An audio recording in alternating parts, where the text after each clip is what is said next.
And you can hear me? I can hear you fine. Hey, everybody. It's Dana Robinson doing office hours, Thursday mornings, 9 a.m. We're going to keep doing these, bringing on some fun guests, people that can help you achieve your goals as an entrepreneur, business owner, manager, operator, wherever you're at in life. Looking for the resources and trying to bring them in and make the connections. Jason Diamond Arnold, Jay to his friends, and Jason Diamond Arnold to everybody else. Thanks for coming on Office Hours. Thanks for having me, Dana. This is kind of like a homecoming in some ways because here you are on Office Hours on LinkedIn Learning, and we were working back together in the day when you got onto lynda.com and put together some great courses, and now you're this superstar on LinkedIn Learning, and here we are having a conversation about how you got there and some of the things you did to get there. And so it's good to have you. Thanks for having me. Absolutely. Yeah. I mean, for people who don't know, over 10 years ago, Jay, Corey, and I sat down and said, this company called lynda.com has got a great platform for courses. And, you know, you're course design oriented and kind of a learning platform guy. And Corey, of course, is a media guy with audio and new video. Well, so we put together a course and we pitched it. We said, hey, it was not LinkedIn Learning. It was lynda.com.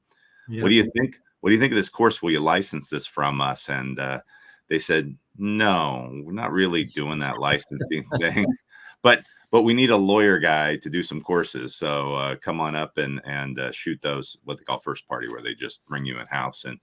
And they liked me. So oddly, if you look at those old videos, they're only going to be online for another month or two because I just reshot them. But I had no gray hair, man. That's right. These are 10 or 11 years old. And I'm older, wiser, and I hope my current updates to those not only show the old me, but also bring some seasoned, age to those courses. But over the years, you know, I've been able to put up, I've over 15 courses. I've had 800,000 learners go through those courses. So I'm really proud of what you helped me get kickstarted with those. And that's been like I feel like a little bit of a give back. I mean, I make some money on those, and that's, you know, helpful because whenever you teach and you try to give back, it's nice that there's like this flywheel you can get spinning where you're giving and you're getting, and it enables you, like an author, you know, to continue to do your thing.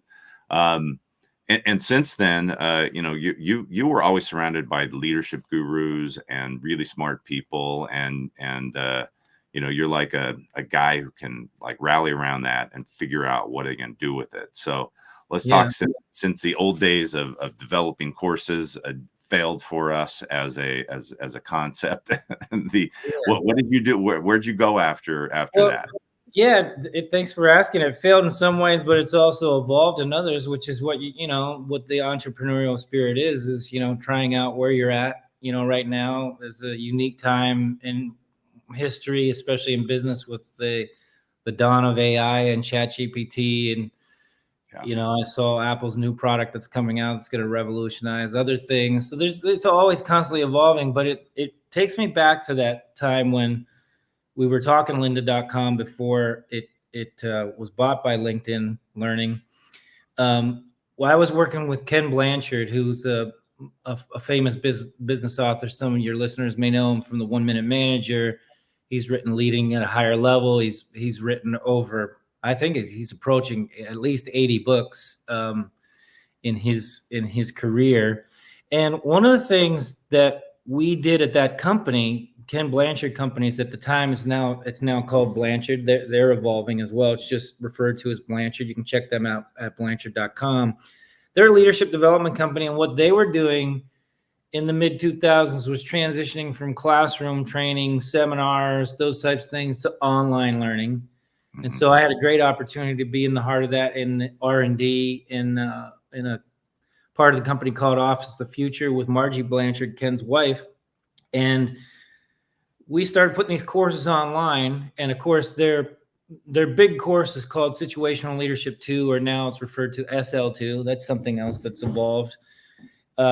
And SL2 moving it from a classroom to an online learning environment, what I started to find when we put these courses online, like yours as well, is that, that's great that we've moved from a classroom to a digital platform and people can interact and get the knowledge. But what I've always been passionate about is, how do you apply it? Okay, I take a Dana Robinson course, I take a Ken Blanchard course, I take a course on leadership, which has been my focus. And I'll talk a little bit more about that because I'm pursuing a PhD in leadership at the University of San Diego. How do you actually apply it? That's great that we have the knowledge, and I know, like the 4 development levels, and I know what transformational leadership is, I know what situational leadership is, but I want to apply it, I want to use it, I want to practice it.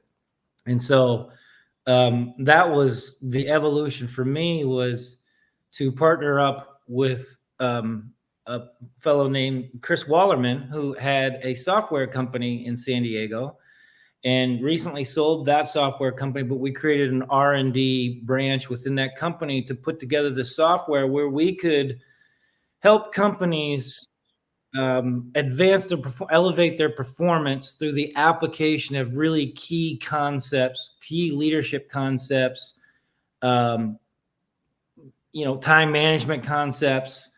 And so I had the honor of helping Chris and his team at Inspire develop this really incredible performance management software where the learning's built into it, into the flow of work. So I learned how to set a goal in the flow of work. I watch the videos, I apply it, I do it. I set a goal, I meet with my manager. Our topic today, we plan weekly towards the goals. And so we have a really robust weekly planning. So the whole concept has been, where we took those courses, put them on at Linda at the time and now LinkedIn Learning, was how do we get to be a practitioner of leadership? How do we get to be a practitioner of great performance? How do we help companies close the gap between having a strategy and then executing that strategy on a consistent daily, weekly, monthly, quarterly basis so that they can get the results that they're trying to achieve? So that's the short of my journey the past 10 years since we both were a little less gray. A little less gray. You don't have any gray, man. You're not aging. This is Saved it off this morning. I'm not happy about this. My vanity is offended. Yeah. So the sort of a side story. I spent a couple of years with an air conditioning company that was private equity backed, doing a rapid roll up. We spent 3 years to grow from one size to another, and basically 10x this platform in less than 3 years.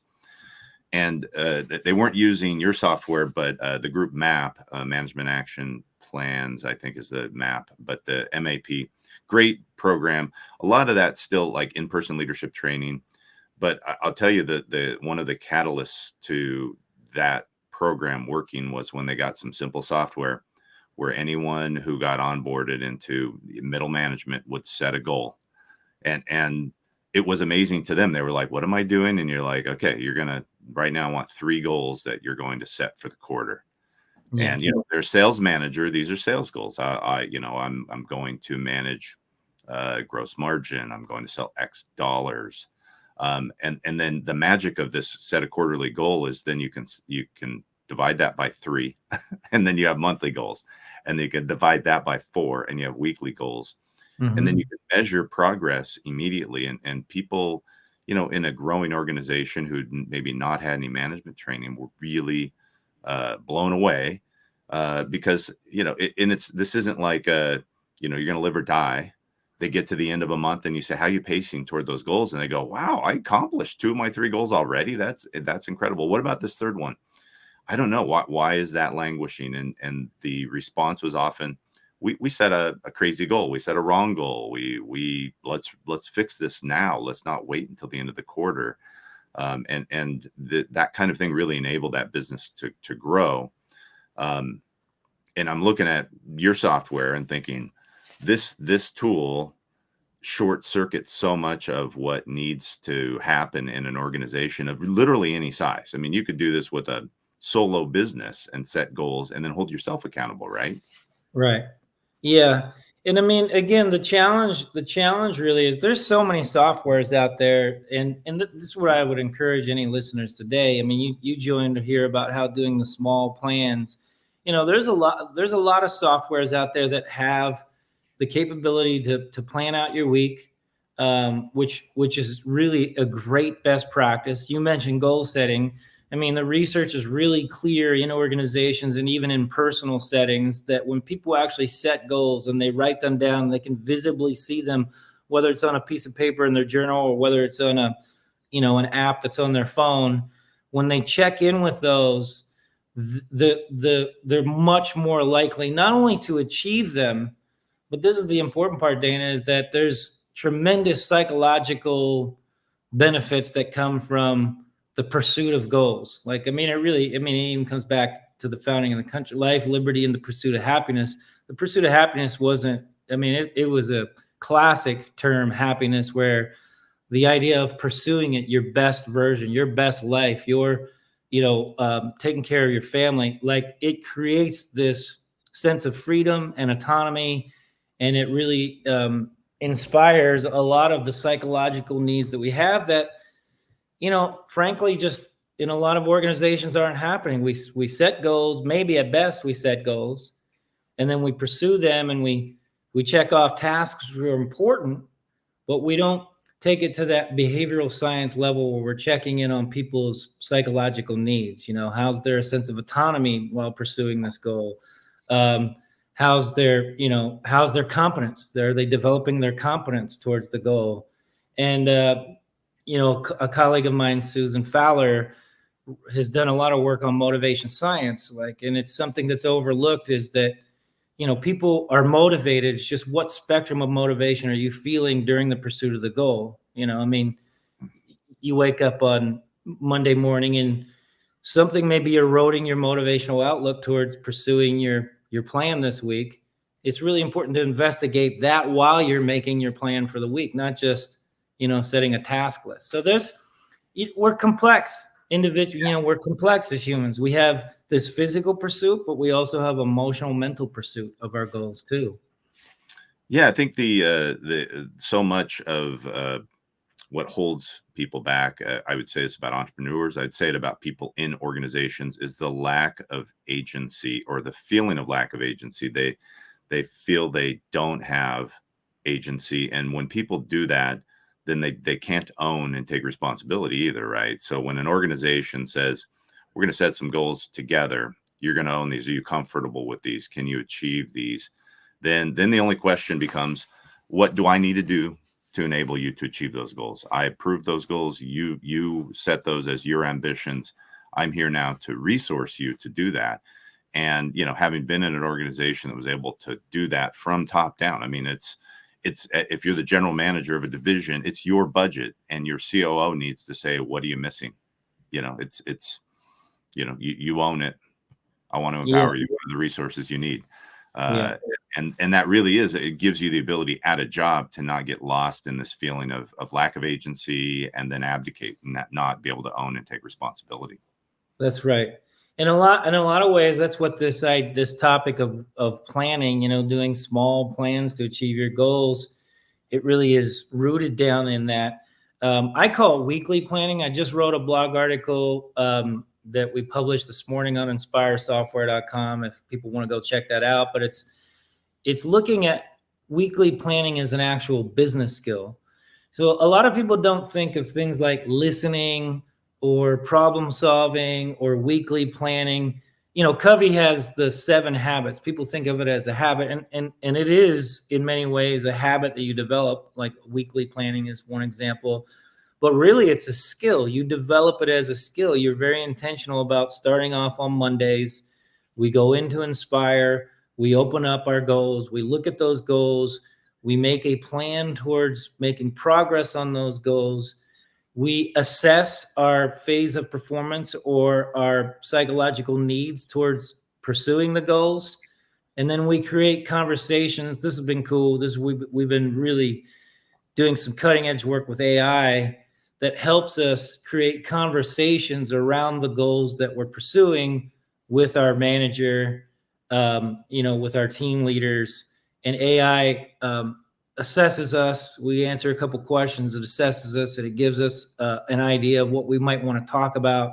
So we're having real conversations. That's coming back to the planning part, is that it's a real skill. If you don't have a plan at the beginning of the week, if you're not breaking your goals down into small, achievable outcomes each week, then you can get lost in the woods of all these tasks and all of these goals that you have. And I listened to your session, earlier this month, right after the new year, about resolutions. One of the reasons people stop pursuing their resolutions, they forget about them, is because they don't break it down into these small weekly plans. They kind of have this big idea, set this audacious goal or resolution, and then they kind of get into the grind and lose focus of where it's at. So weekly planning is a skill. It's a skill, and it's a skill set that I think people, whether you're an executive leader or you're a frontline employee, it's something that you can learn, and it has great benefits for you and your organization. What do you think are some ways to help people understand planning in a way that's sort of like small? I think it when I was at the air conditioning and plumbing company, we tried to plan daily, right? Because it's an eat what you kill business. Today we need to make $30,000 for this branch, is to keep everybody fed is a goal. Then management has to say, what's our plan? Well, I know I need to run 12 calls.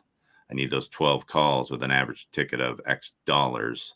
I have to prioritize how to run those calls. How am I going to fit that into an 8 to 10 hour day? Right. So, a lot of people think either too big about plans, like I got to write out a plan, like an essay from school, and they kind of get stuck, I think, thinking overthinking things, when really a plan might just be, today I need to do X amount of ABC. Yeah.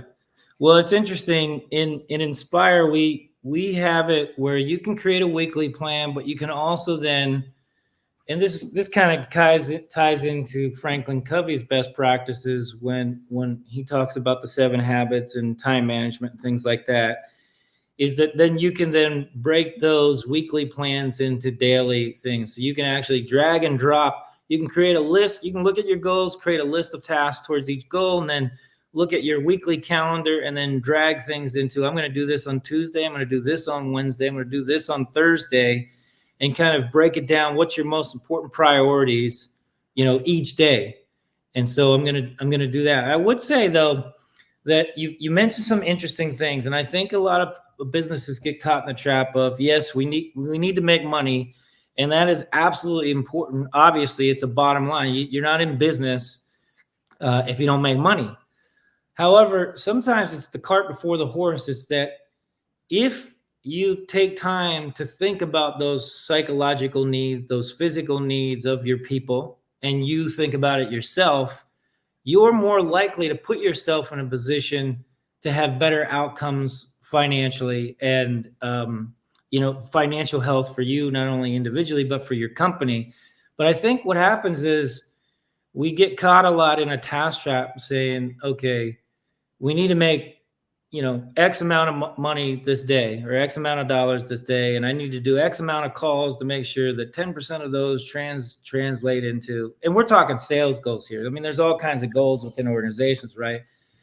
But we get caught in the tasks, and then we forget the human element that actually really, and I don't even want to use the term drives performance, that influences performance. And that's understanding what your needs are in pursuit of this goal. And if your needs aren't being met, you're not going to be very functional or very effective at pursuing those goals. And I know it's, back when I was with Blanchard, they used the term, it's soft skills. But in today's knowledge economy, there's nothing soft about leadership skills. There's nothing soft about time management skills. It's a real viable business asset. So when people ignore their psychological needs and just grind away, you see lots of burnout, you see lots of turnover, you see the great resignation that we were talking about a couple years ago. And I think companies need to really seriously balance when they're pursuing goals and they're creating activities and plans towards pursuing these goals, that they really need to investigate some of the best practices that we know about human beings that are pursuing those goals today. And, that's what we try to promote and inspire. The name Inspire is to inspire human beings, inspire people to be their best to pursue these goals. So, I would just caution saying creating activities doesn't necessarily mean that that's going to translate into the dollar amount that you want. It could, and you could do that, but that you really need to take a step back and understand how and why you're pursuing those things, and check in, is it in alignment with who you are as a person? And is that baked into the Inspire software? I mean, how can that? Because I agree with you. A sales organization turns into a grind, and even when people say, "Well, let's have fun while we're doing this," the gamification becomes more of the grind, and you're really not looking to the felt needs of the humans that you're burning out in a highly driven, high execution environment. Whether it's driven by money or some other set of goals. You seem to be implying that the Inspire software's got some tools for that. Yeah, and that's honestly, I'm going to brag about it because that's what differentiates us from any other performance management software, any time management software. We've partnered with thought leaders in the leadership development industry. We've partnered with thought leaders in the OKRs or goal setting industry. We've taken their research and best practices and we've embedded it into our performance management software so that wherever you're at in the performance process, these things are served up to you for you to consider as a leader, as an individual, as a team leader, as an executive. And it really sets the tool apart from other tools in that sense that you're not just learning a theory, you're practicing it, you're putting it into practice. And beyond that, you're practicing it towards achieving real viable business goals. So, it's the best of all worlds where you're learning a theory, you're applying it, practicing it, you're making adjustments, but you're also pursuing and achieving goals a lot more effectively than just a system that sets goals or just a system that sets plans and, kind of sets you up in that way. So we're very proud to have partnered with some great thought leaders in the industry. And if you wanted to see them, they're on our inspiresoftware.com page under our partners. And we also work with consultants too, as channel partners or as this ecosystem we call, where they have their own clients and they're teaching them and they're onboarding them into the software and they get to coach them through the software. They get, it enhances their business as consultants while enhancing the business that has invested in leadership development or whatever program they're going through. So I'm really proud of it. It's a very unique, exciting software that we've built these best practices into the software. I love it. That's fantastic. I haven't used the software because, as I said, I was at an organization that was, had a platform that was driving it. But I remember being part of the kind of early legal documents around the software. So I remember when you guys were in startup mode and figuring this thing out, and it's pretty amazing to hear how far it's come. We'll have to get you into a demo, Dana. Yeah, anyone listening to it, you want a demo? We're always happy to jump on it and show you what our tool does and ask questions. And by the way, we integrate into a lot of other software. So we get a lot of clients that come saying we're already using an HRIS system, but we integrate into other systems too. So looking forward to giving that. Yeah, no, let's do it. Let's take an office hours and make a live demo of it because it sounds like a fantastic tool. Did you say you're integrating AI into it now? Is it already part of the system, or is that something you're experimenting with in your own company? Yeah, it's already in the system and clients are starting to use it. I got to give a shout out to Chris Wallerman, our CEO and one of our co-founders. He's just very progressive in thinking. He sees ideas as they come up, new trends, and he just all hands on board. Let's get this in the software. Let's experiment. We started last January. ChatGPT came out in December of last year, somewhere late in the fall. And we just jumped on it and we started saying, how can we use this? How can we help people set goals? How can we use the leadership language in it?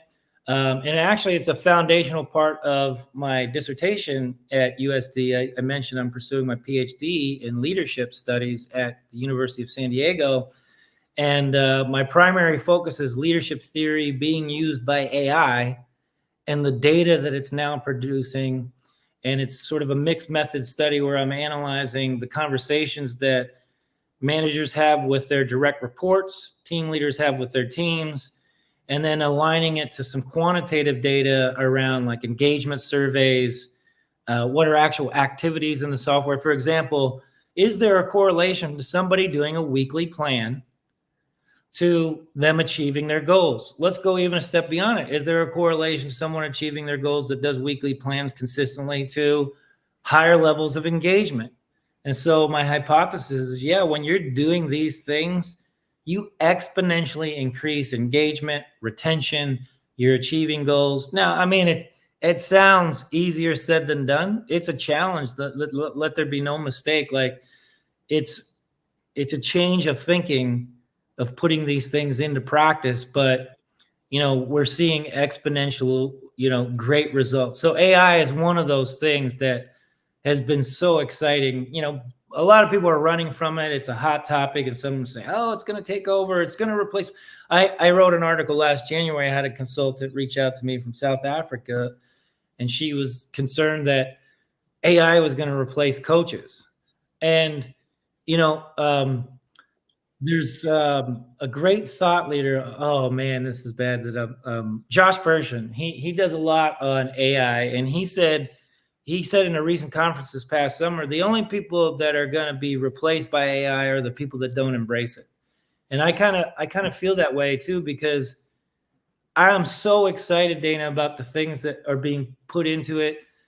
The quality of conversations that are coming out of now, we teach it the language, or we teach it the leadership language. We have a language that we have a partnership and a licensing agreement with Leadership Genius, which is sort of an evolution of situational leadership theory. There are actual courses. I'm now very conscious that I'm talking to an IP lawyer right now. But we have language built into the system. What AI really is a large language model. Like you're teaching it the language that you want it to speak, and it's not replacing, it's enhancing people's conversations. It's always difficult to start. It's like, where do I start with a goal, or where do I start with a weekly plan? Well, AI can help you start some of those things that you need to think about. And I can only begin to imagine how much, when you learn to use AI in the proper way, not just to replace it, because you're lazy as a leader, but when you start to use it in an effective way, we're only scratching the surface of how this is going to increase productivity. It's going to be a revolution in our workforce that, embraced the right way, new things are going to be discovered from that, and businesses are going to thrive when they learn how to use this in the right way. That's my opinion. That's my hypothesis. I love it, and I love that you picked it up right away and put it into a platform that really is, a human-driven tool. And you're basically, your case is that this is augmenting, our capacity to work in the way that other tools do, like computers. Obviously, when I was a new lawyer, we used to send papers to clients to sign, and then courier them back, and then send them encrypted to the USPTO, and the receipts in the mail. It took 5 humans to do that, and the modern law firm still has the humans, but we're way more efficient, way more profitable, to be honest, in most professions that have embraced computers. And it's the same with where we're going on AI, for sure. Well, as we wrap up today's office hours, we think about making small plans, trying to achieve big goals. We talked a lot about using tools like Inspire. We'll definitely want to demo that. I'll drop some links to the products into the comment stream after we're done with this. Someone who's looking for, how do I up my game? My boss isn't going to help me. I want to be the best that I can be, excel in my work. What's some parting advice from a guy like you that knows so much about both leadership and about setting goals and achieving what you want to achieve? Yeah, it's difficult to do on your own, Mm, but I kind of always go to the Henry David Thoreau quote in Walden, which is one of my favorite books. And people ask, "What are your top 5 favorite business books?" And I say Walden. People are like, "What? You mean that piece of literature?" And I'm like, "Yeah, if you read that, there's some eye-popping things." One of the things he said is, "Go confidently in the direction of your dreams and live the life you've imagined." mm, And I really think that that would be my parting inspiration to you as individuals. I'd also like to say this too to individuals: you got to go in and promote it in your culture. Like if you're working for an organization that doesn't believe in these things and they go, "Oh yeah, ho hum," psychological needs and this, then and it resonates with you, then you might be in the wrong place. I'm not telling you to leave. I'm just telling you you can do so much as an individual, but look for a culture that believes in, setting goals, that believes in the human experience at work, that believes in that profit is made through and with people, not just using them as a cog in a machine, which is an old industrial age idea that may or may not have been a great idea at the time. I mean, it was productive in some ways, but you're in a knowledge-based economy, so I would encourage you to keep pursuing the life that you've imagined with at work and within your home life. Consider some of these basic things in your own personal life, and then really be a champion with your organization, saying, "Hey, we need some leadership training. We need some time management training. We need to set goals." Your voice can be powerful, even within the organization. So, I'm hoping organizations are becoming more enlightened. And then I have great hope for you as an individual. You got a lot of tools and resources at your fingertips, to really excel and thrive at work. Don't just survive, don't just make it through. Don't live the life of quiet desperation that Thoreau also talked about earlier in the book of Walden. Go confidently in the direction of your dreams. And weekly planning is going to help be a part of that. I love it. Thank you so much for coming on my office hours, Dr. J.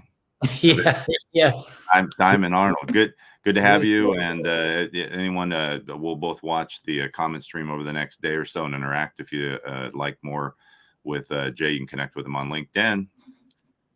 Great. Thanks. Good to see you, Dana.